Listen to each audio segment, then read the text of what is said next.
you are once, recontrol, you are clear to land. Ladies and gentlemen, we are now making our final approach on the Gamesmaster resort. We wish you an enjoyable stay.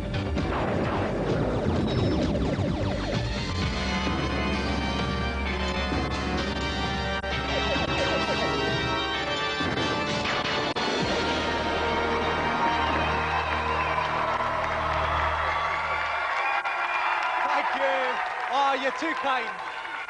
You're lovely. You're a bit exuberant, you are. Okay, the icy probing hands of Mr. Winter are beginning to be replaced by the warm, inviting thighs of Madam Spring. And out here on Europe's only video games resort, our holidaying minions are enjoying a slightly warmer front than usual, thanks mainly to the man who warms anyone's cockles given half a chance, the Gamesmaster.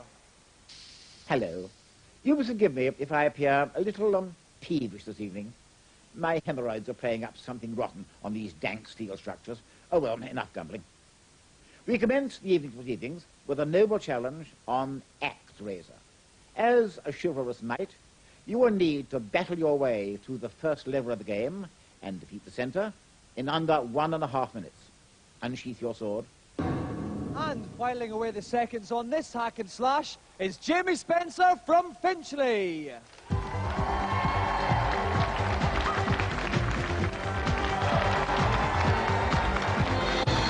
Jamie. Right, now, Jamie, how long have you been playing video games for?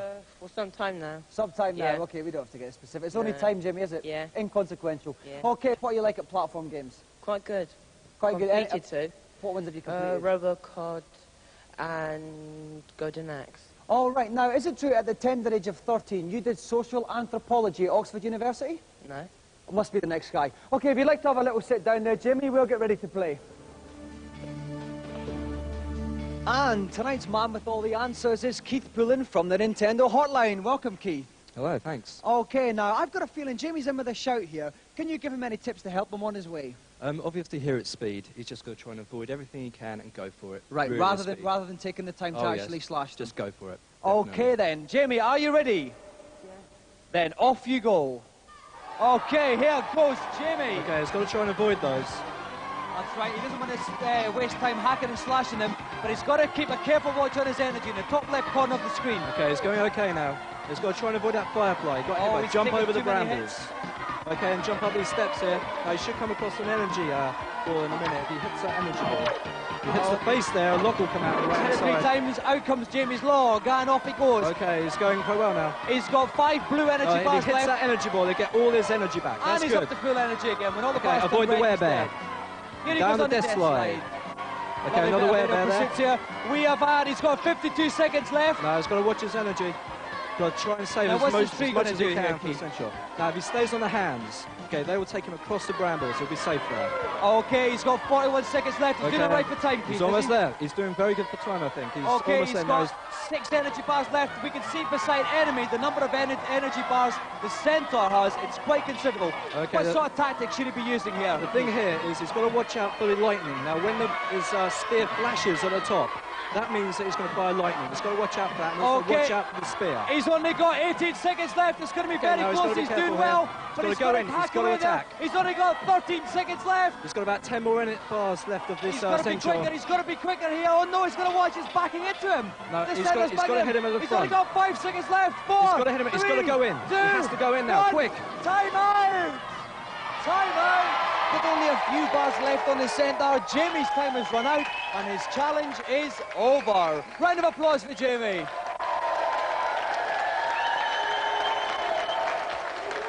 Bad luck, Jamie. Now, Jamie, that was desperately close there. Where did you lose those vital seconds? When the monster turned around, that lost me about 6. When he bared his Yeah. rump at the end there. Yeah. Oh, well, never mind. At least it was a very exciting challenge for us to watch. OK, so let's have another round of applause for our gallant competitor, Jamie Spencer.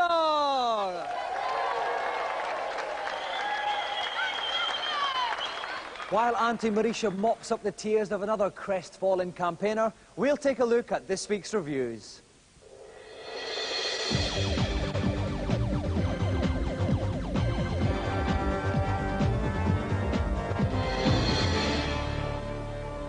This week we grab our furry dice, firmly grip the steering wheel and look at racing games.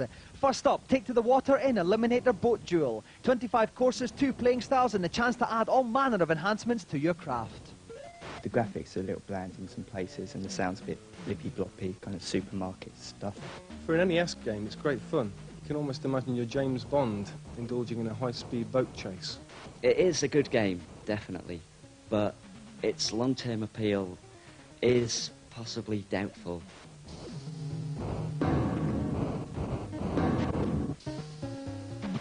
Next up, the Mega Drive conversion of the stunning NES game Micro Machines. 27 tracks of, gosh, isn't my vehicle small, action.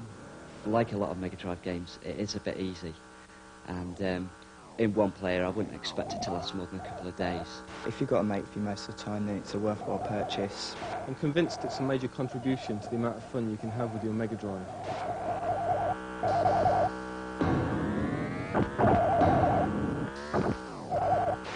Finally, bird's eye view monochrome racing action with more tracks than you can shake a Game Boy at. Dirty Racing. Everything about the game really just shrieks average. The graphics and the sound and the playability, it is just enjoyable, yeah, but very typical. The tracks are too thin, the cars are too wide. You don't really want to be caught playing this game, it's just complete cat.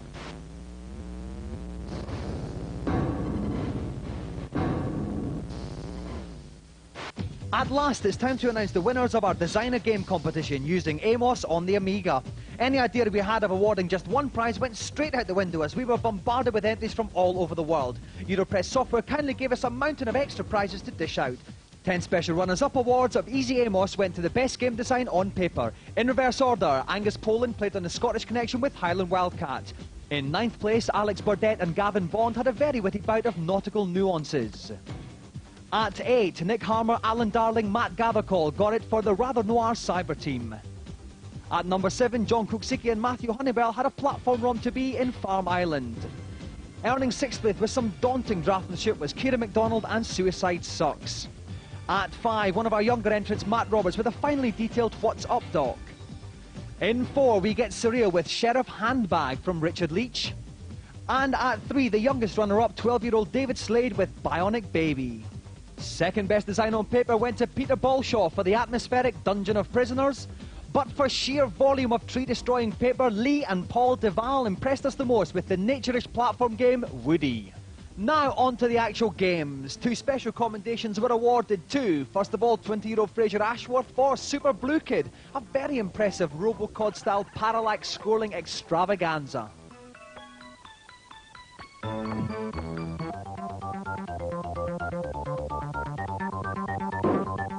Also commended was Stellar Escape, a Xenon 2 type shoot-'em-up sent all the way from Spain.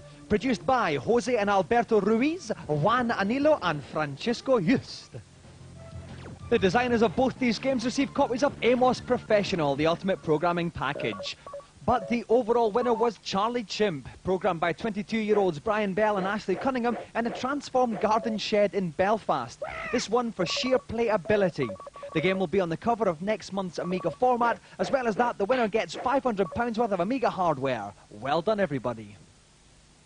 Some more mouth-watering morsels for you all to feast upon. Now, as I wind my way through the bowels of the rig to meet tonight's celebrity, let's find out what challenge they'll be facing. I've decided to opt for the brute force of an arm wrestling encounter on Arm Champs 2. I must admit it's all a bit macho for me, but I'm aware that everyone's tastes need to be catered for.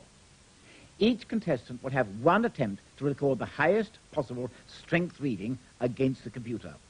No room for the faint-hearted on this one, so fret not about Wittgenstein's latest theorem, and give it your all. And we're very lucky tonight to have 3 of the world's premier arm wrestlers meeting head-to-head for this challenge. So please give a warm welcome to Rod Rambo Lynette, Robert Bad News Brown, and Tony the Lunatic Dupre.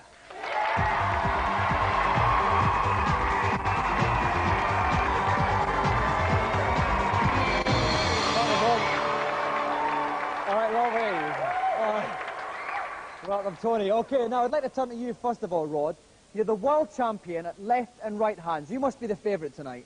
Yeah, well, arm wrestling's done in weight classes, and there's a very big man standing next to me.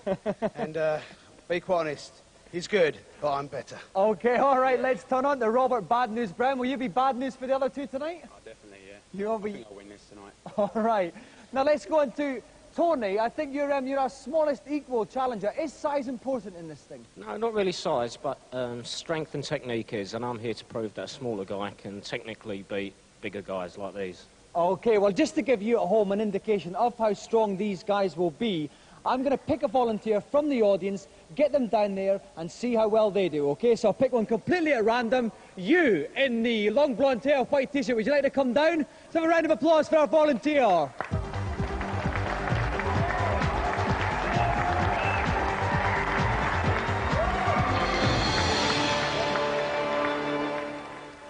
All right, welcome. What's your name? Steve. All right, and Steve, okay. What we're going to do is, you must remember, you've got to keep your elbow down at all times. We're going to measure you up against the computer and measure your total tonnage. Are you up for it? Oh, yeah, definitely. Okay, if you'd like to assume your position, Steve. You get 8 seconds, Steve. Just push as hard as you can for the 8 seconds, and it'll register your strongest tonnage. That's it, Steve. Keep going. Come on, Steve. That's it all the way, Steve. No, it's not good. Yes. Yes. Nice one, Steve. Okay, Steve got 26.2 kilograms. Round of applause for our volunteer. Thanks, Steve. Okay. Right now, our 3 arm wrestlers are going to warm up under the watchful eye of referee David Sheed. And if you want to find out the outcome of this epic battle, join us after the break.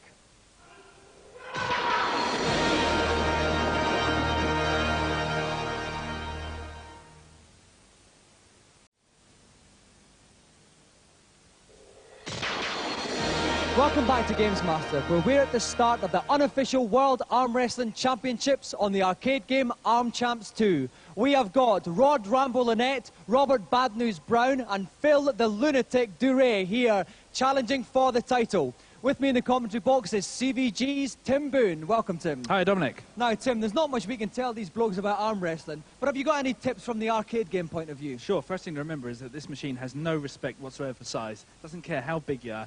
All it cares about is technique, and they tell me that it's all in the wrist. Okay, then. All right, so I'd like to invite our first competitor. Let's have a warm round of applause for Tony the Lunatic Duray.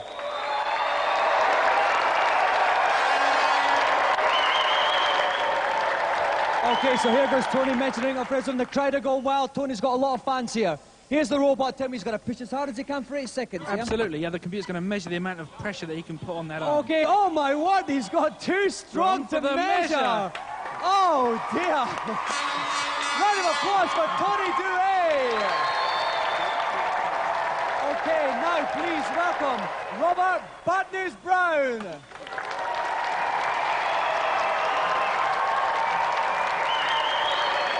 Okay, so here comes Robert. What can he do, Tim? I mean, he can only equal it, can't he? Absolutely, he's just got to put everything he's got into it. Okay.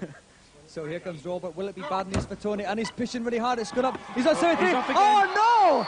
Robert Bad News Brown as well. This is extraordinary. Too strong to measure. Okay, so please, a round of applause for our final competitor tonight, Rod Rambo-Lynette.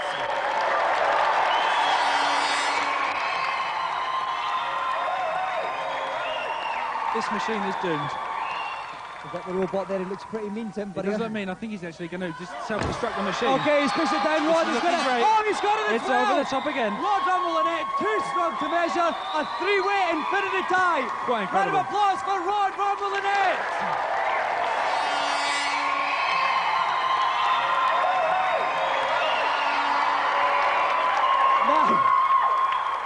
Now, this is all rather strange to us. It's the first time we have ever had 3 people completely trounce. I mean, it's just a brilliant example of brawn over technology. Did any of you find it difficult in the slightest? Powered for it, powered for it. Too easy. Okay. Now, listen, just imagine that the scale had been larger. Who would have won then, on the strength of today? Well, the lightest guy, as I said, I proved it. I've done these guys. It's as simple as that. And Rob, the final word from you? Super heavyweight would have won it. That's me. Okay. All right, well, you don't need to disagree any longer because for the first time in Gamesmaster's short but sweet history, it's a 3-way tie, so we need 3 golden Gamesmaster joysticks.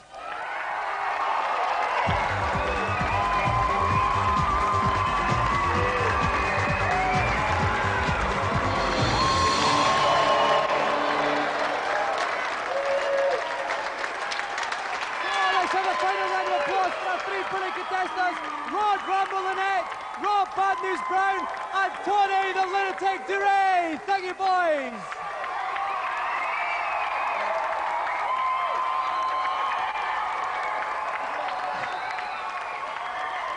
All right, it's going to take us quite a while to recover from that. These boys obviously don't need any tips, but there's a lot of people at home who do. So now it's time for the consultation zone.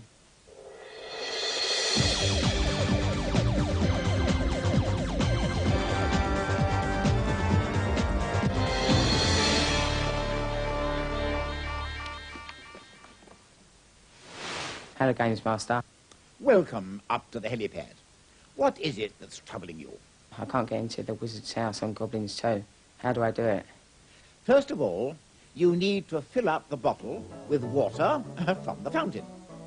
Get Winkle to use this on the toad to make him jump off the stone. Now, get Fingers to pick up the stone and use it on the mechanism to knock the ladder on the roof so that Winkle can climb up onto the wizard's house and enter it through the chimney. Got that? Yes, thanks. Good. Then be gone with you. Who's next? Hello, Gamesmaster. In Ganon's Tower on Zelda 3, when I reach the 3rd floor, there is a ledge with a crack in it which I cannot get to. How do I get to it? You will need to stand right on the edge of the platform, facing up toward the 2 blocks.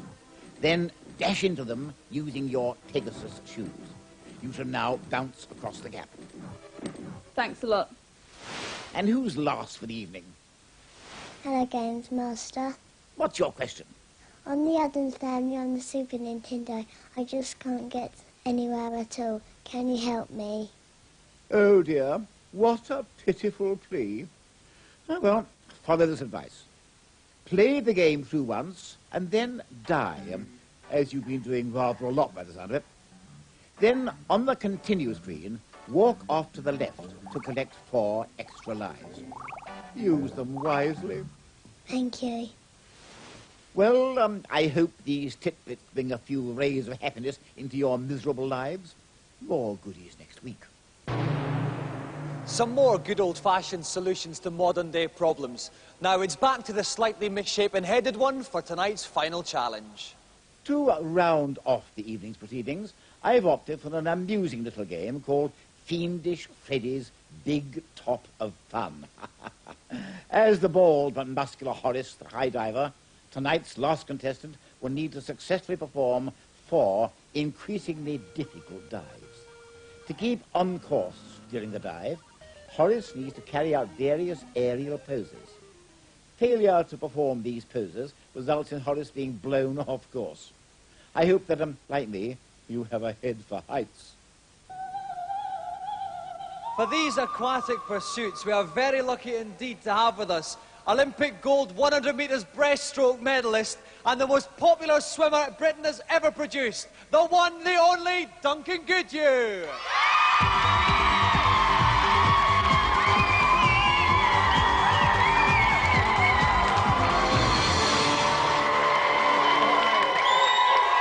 Okay, thank you.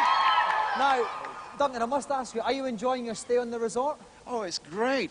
Getting here was a bit of a problem. Listen, I'm really sorry about that. Thank you very much for agreeing to actually swim all the way out. It was very kind of you. Well, I know the budgets are tight at Channel 4, so anything I can do to oblige. Thank you very much. Now, you're playing a diving game in preparation for your journey back, I might add.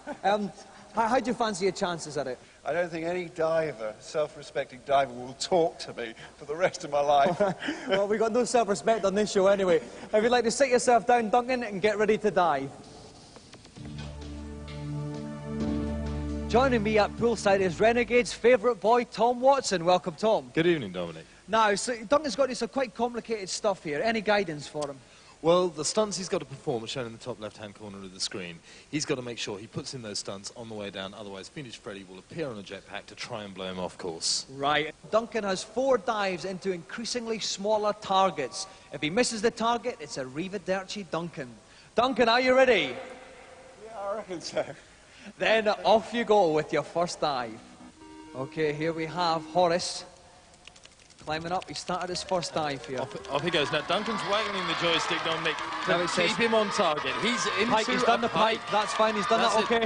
We'd like to see a swan dive. We'd like to see a swan dive. That's a straight up on the Straight joystick. up. Oh no, he didn't. There's Freddie trying to push him off, but he gets in. He gets into the dive. Now he's got to do a ballet, which is bottom left here. He's right on top of the target now. He's about to go into the straight up with the target. He's done it. He's done it. He's got the first dive. Didn't put in the dive required, but still enough stunts, I think, to get through it. That's right. Now the target's a bit smaller here, Tom. It's a smaller basin. He's got to be a bit more careful. Well, that's right. We've gone from a half butt to a bucket, so Duncan's really got to be spot on here. And off he goes. Okay, and he's a bit higher up now. Okay, he's pushing. He's going to do a yoga, which is left. He's going to hit left and fire. Hit left. Oh, he did it. A lovely little yoga there. Absolutely spot on. Beautiful, mind-bending. Now he's got to do a pike.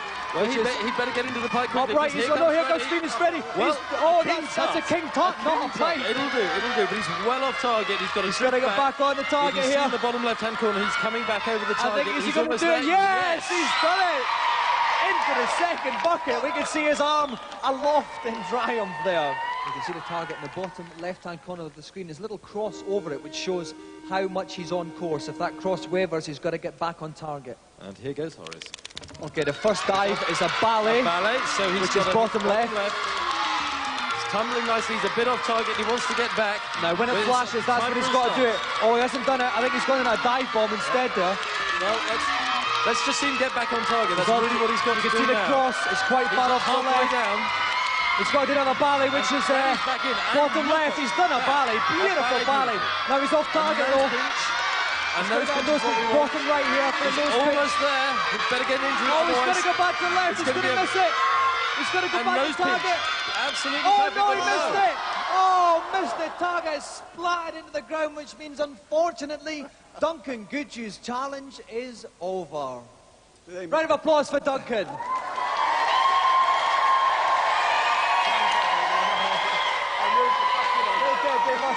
They must have been cheated somehow. Listen, Duncan, it was quite tough for you out there, wasn't it? The first couple of dives were nice and you were getting some impressive-looking moves. Talk me through some of it. Where did it go wrong? The yoga position was nice and laid back. But I did have trouble on the cross stick there. I think we all do, Duncan, in our own little ways. Well, unfortunately, Duncan, we can't give you a golden joystick. But instead, as a little bit of a consolation, Auntie Marisha's got a bit of a surprise for you. So let's have a big cheer for Auntie Marisha here. Okay.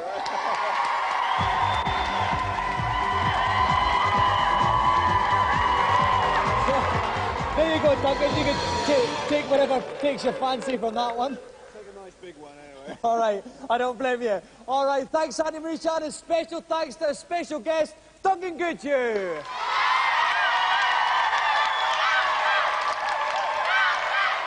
Well, sadly, we've reached the end of another show. It's Goujon of cod on the menu tonight, so we're off to whip up a white sauce for that, and we'll see you next week. Good night.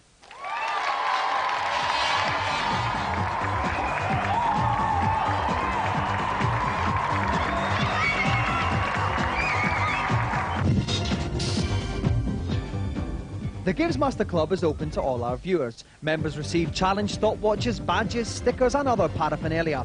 To join, send a cheque or post order for £11.15 to the Gamesmaster Club, P.O. Box 91, London E14 9GT. Or if writing's too much of a strain for you, you can call 0891 600 123. Calls cost 36p a minute cheap rate and 48p a minute at all other times. You must have permission before you make the call.